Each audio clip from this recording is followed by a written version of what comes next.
বিশুদ্ধ নিয়ত, ইখলাস, আল্লাহ তাআলার জন্য যাহা কিছু করি আল্লাহ তাআলার জন্য করি, এটার নাম হলো ইখলাস। এটার নাম কি ভাই?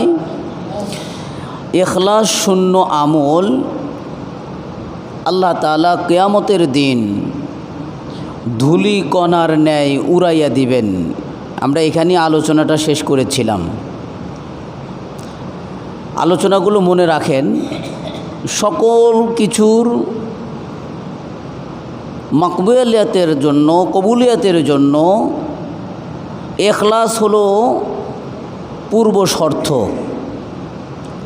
ইখলাস যে আমলের মধ্যে নাই, সেই আমল আল্লাহ তাআলা তিনি গ্রহণ করেন না। নবী করিম সাল্লাল্লাহু আলাইহি ওয়াসাল্লাম তিনি বলেছেন, বিশুদ্ধ নিয়ত কেউ যদি করে, সেই আমলটাও যদি সে না করতে পারে, নিয়ত করছি, কথাগুলো বুঝবেন, শুদ্ধ নিয়ত করছি, আমার নিয়তের মধ্যে কোনো কমতি নেই, কিন্তু নিয়ত করার সাথে সাথে কি কাজ সমাধান হয় না? কাজটা করতে হয়। কিন্তু আমি দিলের মধ্যে সংকল্প করেছি আমি এই কাজগুলো করব, নেক কর্ম করব, কিন্তু আপনি করতে পারেন নাই। নবী করিম সাল্লাল্লাহু আলাইহি ওয়াসাল্লাম তিনি বলেন, তুমি যদি সঠিক নিয়ত করার কারণে সেই কাজটা না করতে পারো, তবুও আল্লাহ তাআলা তোমার আমল নামায় পূর্ণ সওয়াব দিয়ে দিবেন, সুবহানাল্লাহি ওয়া বিহামদি, যদিও বা তুমি ওই কাজটা না করতে পারো। তাহলে নিয়তের লাভ আছে কি না? বান্দা যখন নিয়ত করে, তখন আল্লাহ তাআলার নবী বলেন, ওই বান্দার আমল নামায় তখন থেকেই নেকি লেখা শুরু হয়ে যায়। বান্দা যখন ওই কাজটা সম্পাদন করে, তখন ওই নেকিটা পূর্ণাঙ্গ রূপে দেওয়া হয়, সুবহানাল্লাহি ওয়া বিহামদি। তাহলে নিয়ত করার সাথে সাথে একটি নেকি দেওয়া হয়। এইভাবে নেকি লিখতে থাকেন। কাজটা সমাধান করার সাথে সাথে আল্লাহ তাআলা ওই কাজকে 10 গুণ থেকে 70 গুণ পর্যন্ত বর্ধিত করে দেন, সুবহানাল্লাহি ওয়া বিহামদি।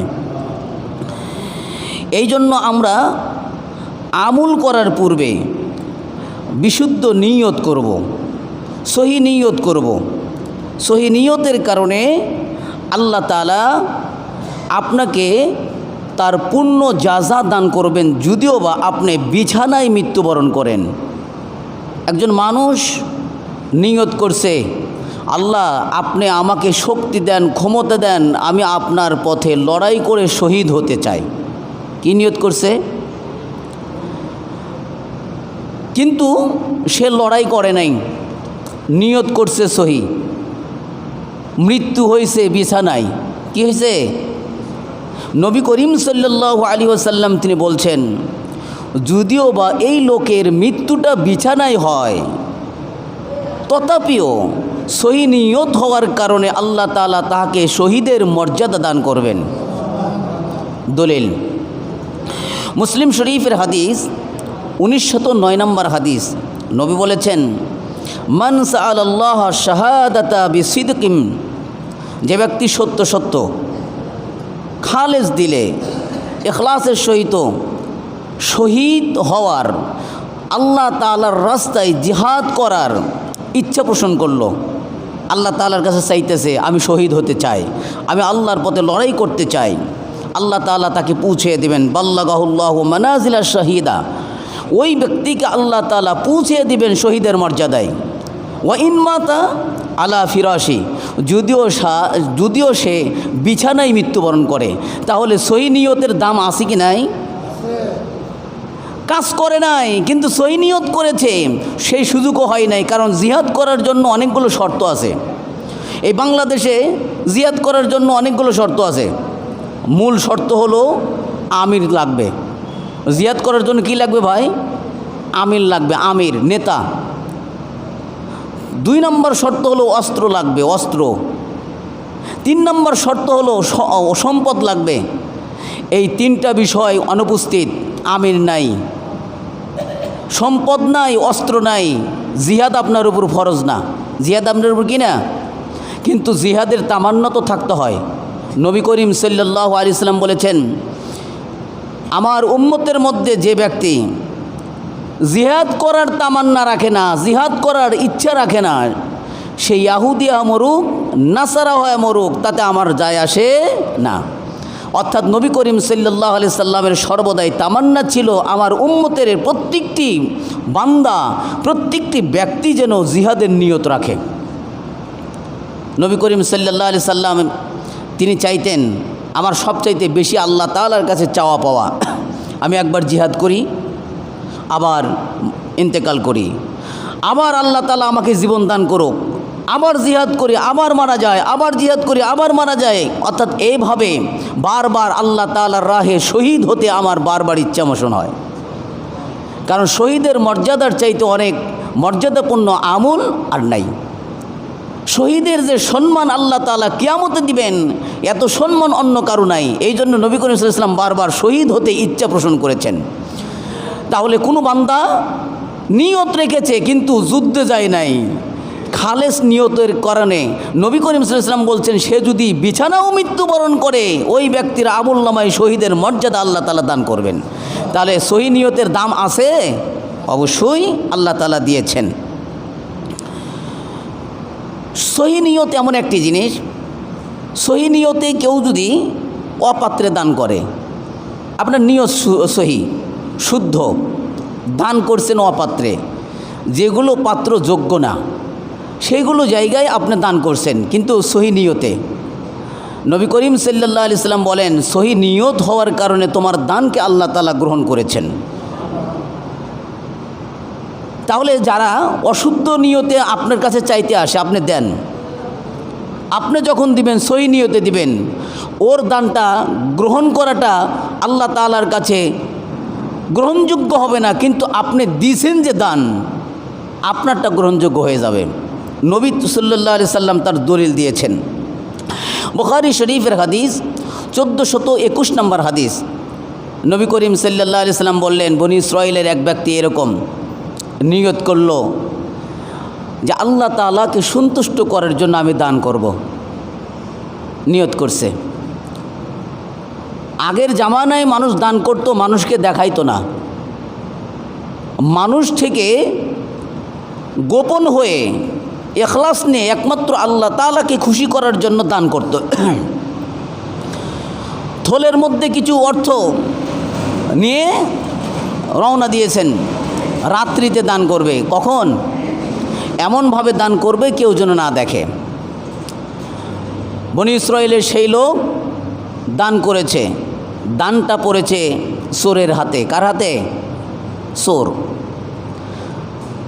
রাত্রিতে দান করেছে চোর, কিন্তু সেই চোরে তো সে চেনে না, কিন্তু দান করছে। সকালবেলা বলা বলি শুরু হয়ে গেছে, রাত্রিতে এমন এক ব্যক্তি দান করেছে, সে এমন এক ব্যক্তিকে দান করেছে, সে হলো চোর। বলেন তো, আমি নিয়ত করলাম ভালো, কিন্তু আমার দানটা পড়লো চোরের হাতে, আমার কি মন খারাপ হবে না ভাই? মন খারাপ হবে। আমি একটা ভালো মানুষকে দান করব, এই নিয়তে তো দান করছে। মনটা বিষণ্ণ হয়ে কিন্তু বললেন, আল্লাহ কি, আল্লাহ তাআলার জন্যই তো দান করছি, আল্লাহ তুমি তো জানো তোমার সন্তুষ্টির জন্যই দান করছি, কিন্তু ঘটনাক্রমে চোরের হাতে দান পড়ছে। আবার নিয়ত করলেন, আমি আজকেও দান করব আল্লাহ তাআলার সন্তুষ্টির জন্য। দানটা নিয়ে এমন এক ব্যক্তির কাছে দান করলো, রাত্রিতে এক বেশ্যা মহিলাকে দান করছে। রাতের বেলা বেশ্যা মহিলাকে দান করছে, সে তো চেনে না যে সে বেশ্যা, আল্লাহ তাআলার সন্তুষ্টির জন্য সে দান করছে, কিন্তু দানটা পড়ছে বেশ্যা মহিলার হাতে। সকালবেলা বলা বলি শুরু হয়ে গেছে, রাত্রিতে এমন এক ব্যক্তিকে দান করেছে যার দানটা বেশ্যার হাতে পড়েছে। সকালবেলা এই সংবাদ পাইয়া, দান তো রাতে আমিই করেছি, কিন্তু বেশ্যার হাতে দান, এটা তো আমার অন্তরকে প্রশান্তি দিতে পারল না, মনে বিষণ্ণ। আল্লাহ তাআলাকে সাক্ষী রেখে বললেন, আল্লাহ তুমি ভালো জানো আমি একমাত্র তোমাকে সন্তুষ্ট করার জন্য দান করেছিলাম, কিন্তু ঘটনাক্রমে পড়েছে বেশ্যার হাতে। নিয়ত আবার চেঞ্জ করলেন, আমি আজকে আবার দেব, অর্থাৎ তার নিয়ত ভালো মানুষের হাতে দান দিবে। কি দিবে? কিন্তু ঘটনাক্রমে পড়ে অপাত্রে। তৃতীয় দিন আবার রাত্রিতে দান নিয়ে বাহির হইলেন, এমন এক ব্যক্তির কাছে দান দিলেন। সকালবেলা বলা বলি শুরু হয়ে গেল যে রাত্রিতে যে ব্যক্তি দান করেছে সে ধনী ব্যক্তির হাতে দান করেছে। সকালবেলা মন খারাপ হয়ে গেল, আজকেও ধনী ব্যক্তির হাতে আমি দান দিলাম যে আসলে পাওয়ার যোগ্য না। আল্লাহ তুমি ভালো জানো, আমি তোমাকে সন্তুষ্ট করার জন্যই আমি দান করেছিলাম, কিন্তু 3টা দানই অপাত্রে পড়েছে। আল্লাহ তাআলা স্বপ্নে দেখায় দিলেন।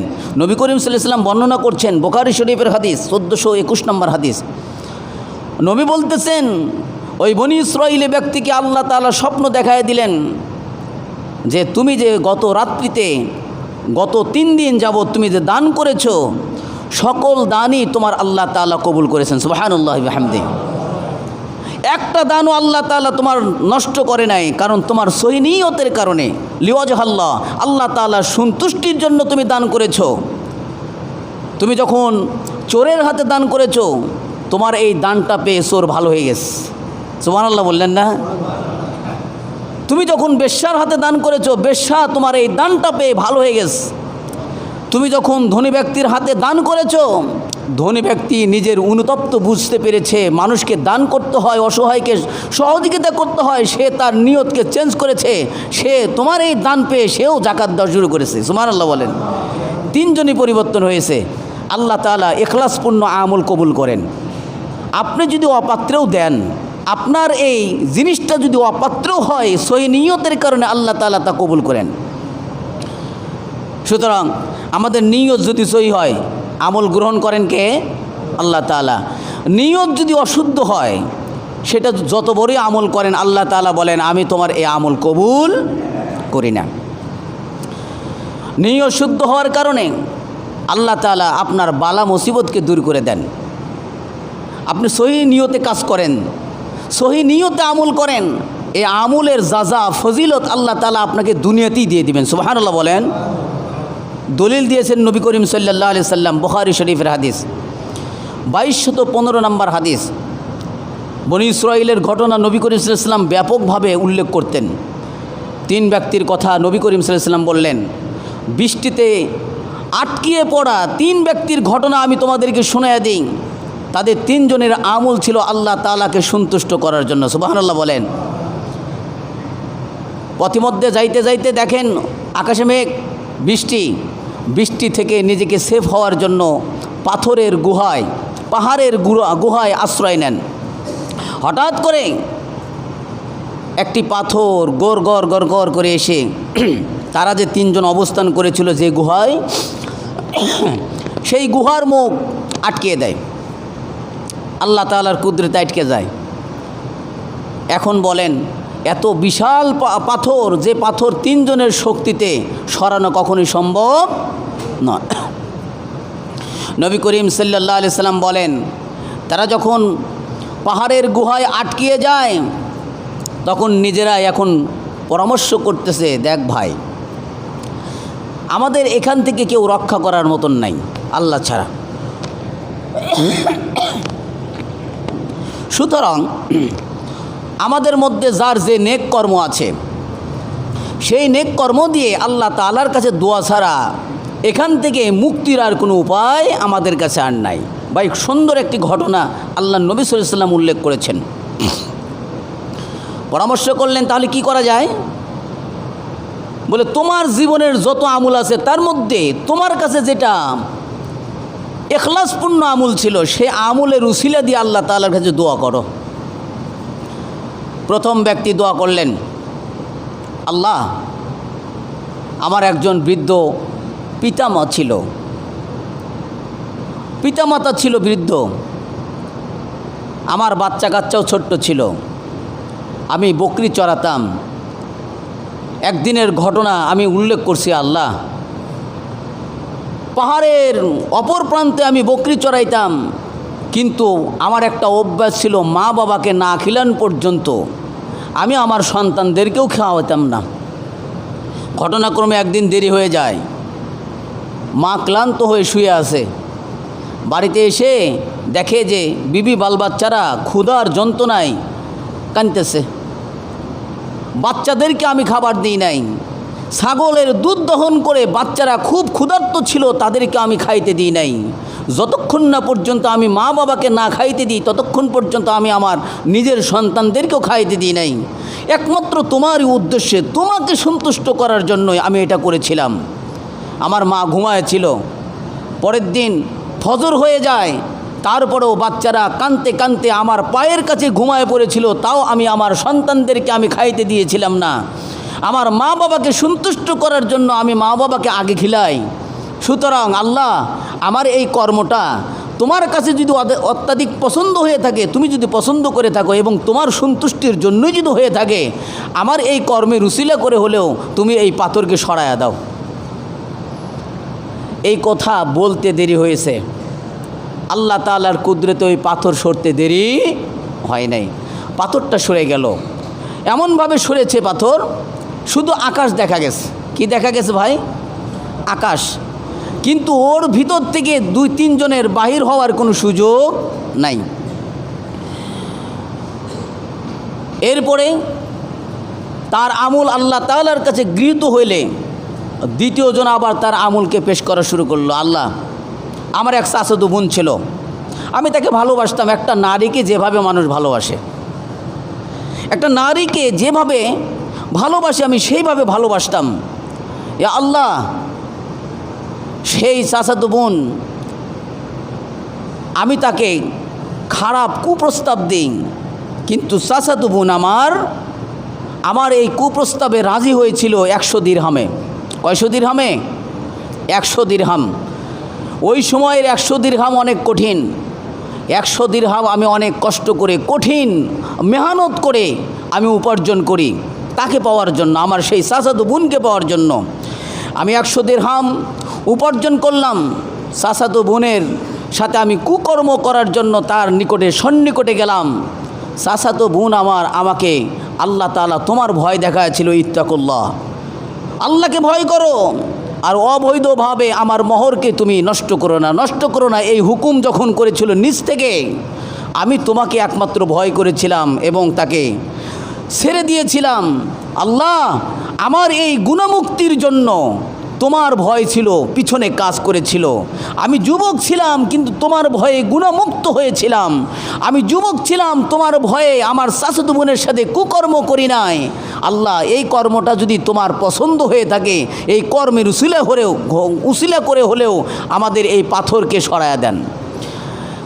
ওই যুবক এই কথা বলতে দেরি হয়েছে। আল্লাহ তাআলার কুদরতে পাথর সরতে আর দেরি হয় নাই, পাথরটা সরে গেল। কিন্তু যতটুকু পাথর সরছে, এই সরা দিয়ে 3 জনে আর বাহির হতে পারতেছে না। 3 নম্বর ব্যক্তি আল্লাহ তাআলার কাছে আরাধনা করা শুরু করলেন। আল্লাহ, আমার কাছে একটা শ্রমিকের মজুরি ছিল, কিন্তু শ্রমিক তার শ্রম দিয়ে আমার থেকে চলে যায়, আমার থেকে মজুরি নেয় নাই। কি নেয় নাই? এরকম হয় না অনেক সময়? শ্রম দিছে কিন্তু মজুরি নেয় নাই। আল্লাহ, সেই শ্রমিকের মজুরি আমি এটাকে রক্ষণাবেক্ষণ করি এবং এইটাকে আমি লালন পালন করি, তা দিয়ে আমি একটি গরু কিনি। এই গরুকে আমি পালে রূপান্তরিত করি। বেশ কিছুদিন পরে ওই শ্রমিক যখন আমার কাছে আবার পুনরায় ফিরে আসে এবং বলে, আমি আপনার কাছে শ্রম করেছিলাম, কাজ করেছিলাম, সেই কাজের বিনিময়টা দিয়ে দেন। তখন আমার সেই একটা শ্রমিকের মজুরি দিয়ে যে গরুটা কিনেছিলাম, সেই গরুটা লালন পালন করে পালে রূপান্তরিত করেছিলাম, ওই শ্রমিককে আমার ওই গরুর পাল সমস্ত কিছু আমি দিয়ে দিয়েছিলাম একমাত্র তোমার সন্তুষ্টির জন্য। ওই শ্রমিক বলতেছিল, আপনি কি আমার সাথে ঠাট্টা করতেছেন? আমি পাই আপনার থেকে একটা মজুরি, আর আপনি দিয়ে দিচ্ছেন গরুর পাল। বলে, না, তোমার ওই একটা মজুরি দিয়ে আমি তোমার জন্য মেহনত করে এই পালে রূপান্তরিত করেছিলাম, আর এটা তোমারই সবগুলো, একমাত্র আল্লাহ তাআলা সন্তুষ্টির জন্য এটা করেছি। সুতরাং এগুলো নিয়ে যাও। আল্লাহ, তোমার কাছে আমি প্রার্থনা করছি, এই কর্মটা তুমি যদি পছন্দ করে থাকো এবং তোমাকে সন্তুষ্ট করার জন্যই যদি প্রকৃত হয়ে থাকে, আল্লাহ এই পাথরকে তুমি সরায়া দাও। আল্লাহ তাআলার কাছে এই আবেদন করতে দেরি হইল, কিন্তু এই পাথর সরতে আর দেরি হইল না। এমনভাবে সরে গেল, ফলে ওই গুহার থেকে আল্লাহ তাআলা তাদেরকে করম করলেন, রহম করলেন গুহার থেকে। ফলে ওই তিনজন বাইর হয়ে এসে আল্লাহ তাআলার প্রশংসা করলেন। এইভাবেই সহি নিয়ত থাকলে, এখলাস থাকলে আল্লাহ তাআলা এখলাসের বিনিময়ে আমলকে গ্রহণ করে থাকেন এবং আমলের মাধ্যমে সমস্ত বালা মুসিবতকে আল্লাহ তাআলা দূর করে দেন। কিন্তু আমলের মধ্যে থাকতে হবে এখলাস। আমলের মধ্যে থাকতে হবে কি ভাই? এখলাস। এখলাসপূর্ণ আমল আল্লাহ তাআলার দরবারে কবুল হয়, গ্রহণযোগ্য হয়। এখলাস শূন্য আমল যত বড় হোক, এটা আল্লাহ তাআলার কাছে গ্রহণযোগ্য নয়। হযরত আবু বকর সিদ্দিক রাদিয়াল্লাহু তাআলা আনহু এখলাসপূর্ণ আমলে সকলের চাইতে দানের দিক থেকে এগিয়ে গিয়েছিলেন। সুবহানাল্লাহ বললেন না ভাই? হযরত ওমর রাদিয়াল্লাহু তাআলা আনহু বলেন, আল্লাহ রাসূল সাল্লাল্লাহু আলাইহি সাল্লাম এক সময় আমাদেরকে বললেন, তোমাদের যার যা আছে দান করো। ওই সময় আমি আবু বকরের চাইতে অনেক ধনী ছিলাম। ওমর রাদিয়াল্লাহু তাআলা আনহু বিত্তবান ছিল। ওমর রাদিয়াল্লাহু তাআলা আনহুর চিন্তা যে আবু বকরকে আমি এইবার হারাবই, আমার জীবনে হারাতে পারি নাই, কিন্তু এইবার আমি আবু বকরকে হারাবো। কেন? বলে আল্লাহ রাসূল সাল্লাল্লাহু আলাইহি সাল্লাম দান চাইছেন, বেশি চাইছেন, আবু বকরের কাছে বেশি নাই। কি নাই? বেশি নাই। নবী করিম সাল্লাল্লাহু আলাইহি সাল্লাম প্রায় অনেক সাহাবীকে প্রশ্ন করলেন, তুমি কি নিয়ে এসেছো? কেউ বলেছেন আমি অর্ধেক নিয়ে এসেছি, কেউ বলেছেন আমি 1/3 অংশ নিয়ে এসেছি। হুজুর সাল্লাল্লাহু আলাইহি সাল্লাম আবু বকরকে জিজ্ঞেস করলেন, মা আবকাইতা লি আহলিক, তুমি কি নিয়ে এসেছো এবং তোমার পরিবারের জন্য কি রেখে এসেছো? আমার জন্য কি নিয়ে এসেছো, আল্লাহর জন্য কি নিয়ে এসেছো, আর পরিবারের জন্য কি থুয়ে এসো? এই জিজ্ঞাসা করলেন আবু বকর রাদিয়াল্লাহু তাআলা আনহুকে হুজুর সাল্লাল্লাহু আলাইহি সাল্লাম। ওমর রাদিয়াল্লাহু তাআলা আনহু ভাবলেন, এইবার আমি জয়যুক্ত, কারণ পোটলার মধ্যে আদাসার চাল, আবু বকরের পোটলায় আদাসার চাল, এই চাউল তো আমার সমান ফজিলতে আসতেই পারে না। কিন্তু আবু বকর রাদিয়াল্লাহু তাআলা আনহুর দিলের মধ্যে ছিল এখলাসপূর্ণ। কি ছিল বলেন? সকলেই অর্ধেক রেখে এসেছে, 1/3 রেখে এসেছে, কিন্তু আবু বকর রাদিয়াল্লাহু তাআলা আনহু কি জবাব দিলেন দেখেন। কলা, আবু বকর বললেন, আবকাইতু লাকুমুল্লাহু ওয়া রাসূলুহু, আমি আমার জন্য বাড়িতে আল্লাহ তার রাসূল ব্যতীত আর কাউকে রেখে আসি নাই। সুবহানাল্লাহ বলেন। আমার সম্পদের যা আছে, এই যে আদাসের চাউল আপনারা দেখতেছেন, এইটা সম্পূর্ণটাই আমি আল্লাহ তার রাসূলের জন্য ব্যয় করে দিয়েছি। সুবহানাল্লাহ বলেন। হযরত ওমর রাদিয়াল্লাহু তাআলা আনহু বলেন, ওই দিন থেকে আমি বুঝতে পেরেছি কিয়ামতের আগ পর্যন্ত আবু বকর রাদিয়াল্লাহু তাআলা আনহুর সাথে প্রতিযোগিতা আমি কখনোই পারবো না। কেন? আবু বকরের ইখলাস ছিল পরিপূর্ণ। আবু বকর রাদিয়াল্লাহু তাআলা আনহুকে যদি বলা হইতো রাসূল এইটা বলেছে, নবী করিম সাল্লাল্লাহু আলাইহি সাল্লামের এই কথায় আবু বকর কখনো বলতো না কেন বলেছে, কি বলেছে, সাথে সাথে বলতো আল্লাহর রাসূল যা বলেছে আমি তা বিশ্বাস করছি। সুবহানাল্লাহ বললেন না ভাই? এটার নাম ইয়াকিন, এটার নাম বিশ্বাস, এটার নাম এখলাস। এখলাসের ভিত্তিতে আল্লাহ তাআলা আমলকে বেশি মর্যাদা দেন। হোক সেটা ছোট্ট, হোক সেটা সামান্য, কিন্তু এখলাসপূর্ণ আমল আল্লাহ তাআলা বেশি গ্রহণ করেন। নবী করিম সাল্লাল্লাহু আলাইহি ওয়াসাল্লাম আরেকটি বনি ইসরাইলের ঘটনা বললেন, এখলাসপূর্ণ আমল আল্লাহ তাআলা বৃথা দিবেন না। হাদিসটা হলো বুখারী শরীফের হাদিস, 2291 নম্বর হাদিস। বনি ইসরাইলের এক ব্যক্তি এরকম ছিল, 1000 দিনার একজনের থেকে কর্জ চাইছে। আমরা তো অনেক সময় কর্জ দিই না ভাই, দিই না? দিই। একজন থেকে ব্যবসা করার জন্য 1000 দিনার কর্জ চাইছে। যিনি চাইছেন, যার থেকে ঋণদাতা, তিনি বললেন আমি তোমাকে 1000 দিনার দিতে পারি, সাক্ষী নিয়ে আসো। কি নিয়ে আসো? সাক্ষী। ওই লোক বলল, বনি ইসরাইলের সেই লোক বলল, কাফা বিল্লাহি শাহিদান, আমার কোনো সাক্ষী নাই, আমার সাক্ষী আল্লাহ তাআলাই যথেষ্ট। কি বলেন?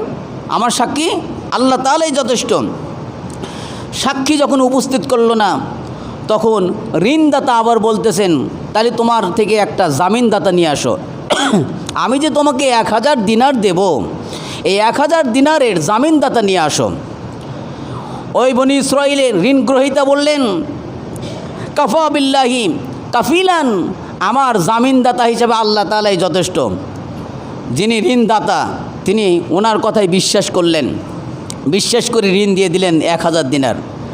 1000 দিনার যখন ঋণ দিলেন, এই 1000 দিনার নিয়ে ব্যবসায়ের জন্য রওনা হইলেন। নির্দিষ্ট একটা সময় দিয়েছে, কিন্তু ঘটনাক্রমে যখন তার নির্দিষ্ট সময় এসেছে, নৌযান আর নাই তার কাছে যে সেই দিনারটা পৌঁছিয়ে দিবে শর্ত মাফিক, সেইটা তার আর সুযোগ হইল না।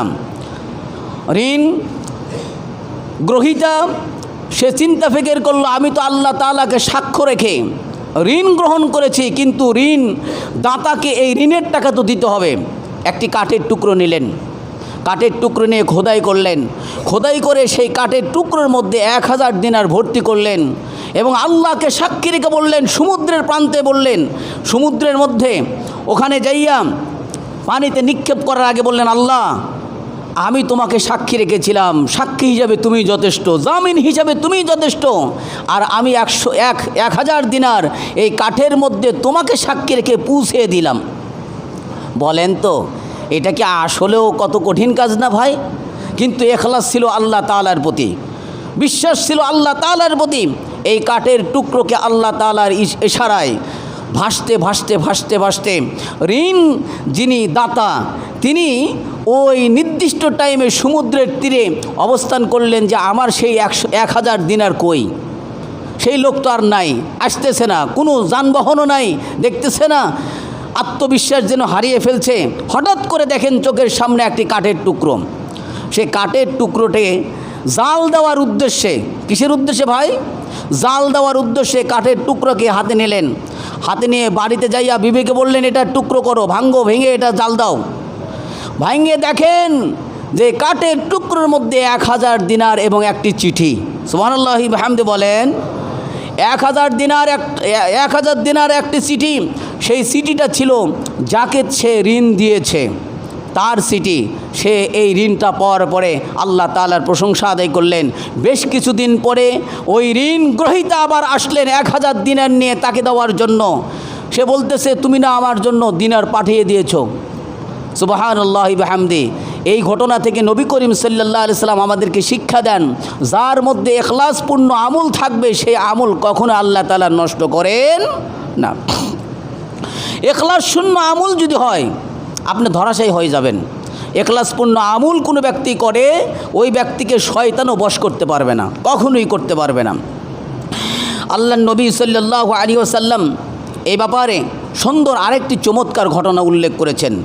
আল্লাহ তাআলা তিনি বলেন, সূরা হিজরের 39 নম্বর আয়াত এবং 40 নম্বর আয়াতে আল্লাহ তাআলা তিনি বলছেন, শয়তান আল্লাহ তাআলার সাথে প্রতিশ্রুতি করলো এভাবে, আল্লাহ হে আমার রব, আপনি আমাকে পথভ্রষ্ট করেছেন, বিপদগামী করেছেন। আমি আপনার শপথ খেয়ে বলছি, অবশ্যই আপনার কসম খেয়ে বলতেছি, আপনার এই বান্দাদেরকে আমি পথভ্রষ্ট করেই ছাড়বো এবং দুনিয়ার চাকচিক্য দিয়ে তাদেরকে পথভ্রষ্ট করব। কে বলছে?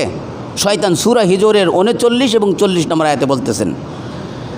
তবে শয়তান মুখলেস বান্দাদেরকে বাদ রেখেছেন, কারণ মুখলেস বান্দাদের উপর শয়তান কখনো বিজয় হয় না। মুখলেস বান্দাদের উপর শয়তান কি হয় না ভাই? বিজয় হয় না। শয়তান বলতেছেন, ইল্লা ইবাদাকা মিনহুমুল মুখলাসিন, তবে আমি বিজয় হব না ওই ব্যক্তিদের উপর যারা একমাত্র খালেস আল্লাহ তাআলার জন্য কোনো কাজ করে।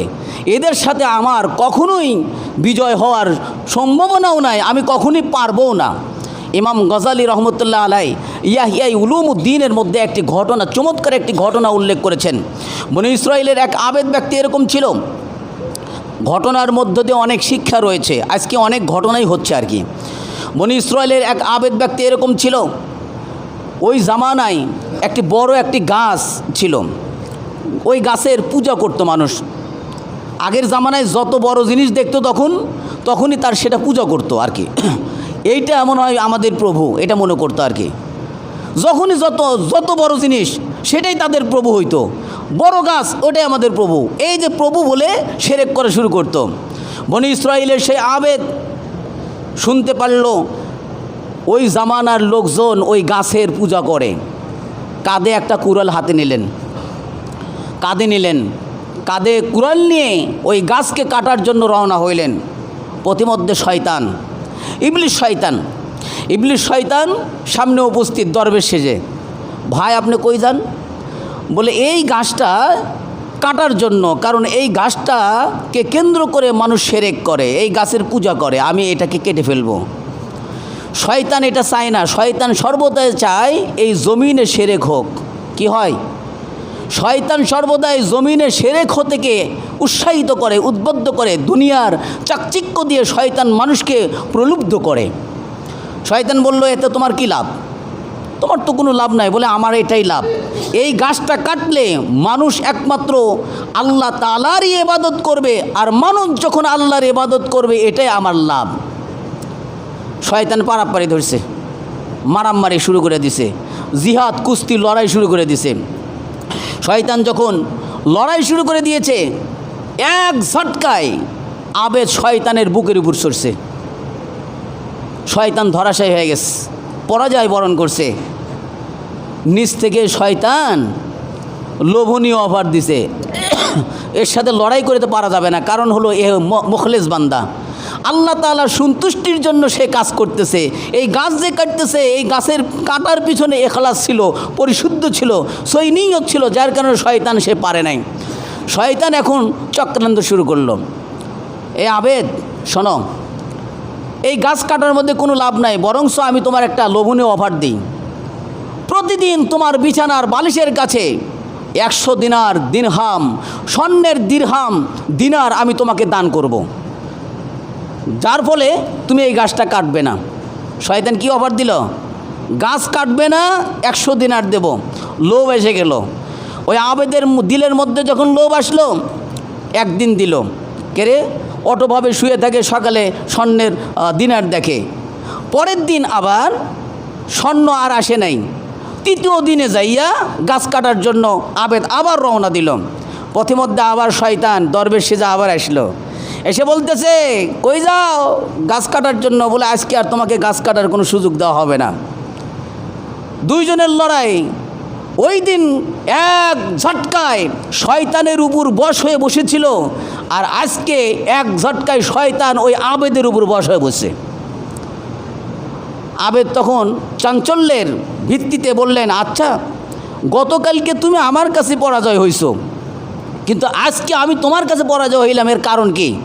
বলে কারণ হলো, গতকালকে তুমি যে লড়াই করেছো আল্লাহ তাআলার সন্তুষ্টির জন্য লড়াই করেছিলে, ইখলাস ছিল পরিপূর্ণ। আর আজকে আমার সাথে লড়াই করেছো, তোমার মধ্যে ছিল লোভ, দুনিয়াদার, আখেরাতের তোমার কোনো ইয়া ছিল না, যার কারণে দুনিয়াদারের কারণে তোমার শক্তিকে আল্লাহ তাআলা কমায় দিয়েছেন, আমার শক্তিকে তোমার উপর বিজয় করেছেন। সুতরাং ইখলাসপূর্ণ আমল অবশ্যই সে জয় হয়। আর ইখলাস শূন্য আমল কেউ যদি করে, ওই আমল আল্লাহ তাআলার কাছে গ্রহণযোগ্য হয় না। এই জন্য অল্প আমল করেন, আখলিস দীনাকা ইয়াকফিকাল আমলুল কলিল, অল্প আমল নাজাতের জন্য যথেষ্ট হয়ে যাবে। এই জন্য আমরা যখন আমল করব, অল্প হোক আমলটা, কিন্তু আমলের আগে কি করতে হবে ভাই? পরিশুদ্ধ নিয়ত করে নিতে হবে, ইখলাসকে শুদ্ধ করতে হবে। ইখলাস মানে কি? একমাত্র আল্লাহ তাআলার সন্তুষ্টির জন্য কাজ করা। আপনি বুঝবেন কেমনে এটা ইখলাস? আপনি একটা কাজ করার পরে মানুষ আমাকে প্রশংসা করতেছে, জানবেন আপনার মধ্যে ইখলাস শূন্য রয়েছে। একটা কাজ করার পরে মানুষ আমাকে প্রশংসা করুক অথবা না করুক, আমি মানুষের প্রশংসা চাই নাই, জানবেন আপনার কাজের মধ্যে পরিপূর্ণ ইখলাস রয়েছে। কথা বুঝতে পারছেন? ইখলাস নিয়ে আমল করার পরে আপনার মধ্যে লোভ কাজ করবে না, আপনার মধ্যে মানুষের প্রশংসা কাজ করবে না, আল্লাহ তাআলার রেজামন্দি কাজ করবে, আল্লাহ তাআলার সন্তুষ্টি কাজ করবে। এই জন্য আমরা আমল করব ইখলাস নিয়ে। আল্লাহ তাআলা আমাদের সবাইকে ইখলাসপূর্ণ আমল করার তৌফিক দান করেন। ইখলাসপূর্ণ আমল অল্প হলেও আল্লাহ তাআলা সেটাকে সামনে তুলে ধরবেন। বুখারী শরীফের একটি হাদিস এভাবে উল্লেখিত রয়েছে, বান্দার আমুলনামা 99টি নতিজা ফলাফল আল্লাহ তাআলা সমস্ত সৃষ্টিকুলের সামনে উপস্থিত করবেন। সেই ফলাফল কেমন হবে? চক্ষের সীমার দৃষ্টি যতদূর পর্যন্ত যাবে এটা হবে একটা নতি। আশ্চর্য না? এরকম 99টা নতি ফলাফল আমুলনামা সকল সৃষ্টিজীবের সামনে আল্লাহ তাআলা উপস্থিত করবেন। আল্লাহ তাআলা উপস্থিত করে বলবে, এ বান্দা, দেখো তো তুমি এই সমস্ত আমল করো নাই। একটা নতিফল যদি এত বড় হয়, চক্ষের সীমা যত দূর পর্যন্ত যায় না, সব কিছু লিপিবদ্ধ হবে। আল্লাহ তাআলা লিখবেন, লিখে রাখবেন আপনি যাহা কিছু করেন। ফামান ইয়ামাল মিসকালা যাররাতিন খায়রান ইয়ারা ওয়া মান ইয়ামাল মিসকালা যাররাতিন শাররান ইয়ারা, সব কিছুই আল্লাহ তাআলা লিখবেন এবং আপনি এটা দেখতে পাবেন। ভালো হোক সেটাও দেখতে পাবেন, মন্দ হোক সেটাও দেখতে পাবেন। আল্লাহ তাআলা বলবেন, এই সমস্ত কাজ কি তুমি করো নাই? অনেক বড় হাদিস। এই সমস্ত কাজ কি করো নাই? বান্দা তখন স্বীকার করবে, হ্যাঁ আমি করেছি। আল্লাহ তাআলা বলবেন যে আমি কোনো বান্দার উপর জুলুম করব না। আর একটা ছোট্ট একটা টুকরার মধ্যে, কাগজের টুকরার মধ্যে একটা জিনিস লেখা থাকবে। আল্লাহ তাআলা বলবে, তোমার এই আমলটা ছিল ইখলাসপূর্ণ, আর এই এতগুলো আমল তুমি করেছো, এই আমলের মধ্যে একটা তো ইখলাস নাই। কিন্তু ছোট্ট একটা টুকরার মধ্যে কি আছে বলেন? ইখলাসপূর্ণ আমল আছে। আল্লাহ তাআলা বলবেন, আমি কোনো বান্দার উপর অবিচার করব না। এই আমলকে ওজনে তোলা হবে। ওই বান্দা তখন বলবে, আল্লাহ, এত বড় 99টা আমল নামার মধ্যে ছোট্ট একটা টুকরা আমলের কি দাম আছে? আল্লাহ তাআলা বলবেন, ওজন করো। ওজন করে দেখা যাবে যে একটা টুকরায় 99টা আমল নামাকে নিচু করে দিবে না, উঁচু করে দিবে। আর এক টুকরো নিচু হয়ে যাবে, অর্থাৎ ওজনে ভারী হয়ে যাবে। সুবহানাল্লাহ ওয়া বিহামদিহি। সেটা কি?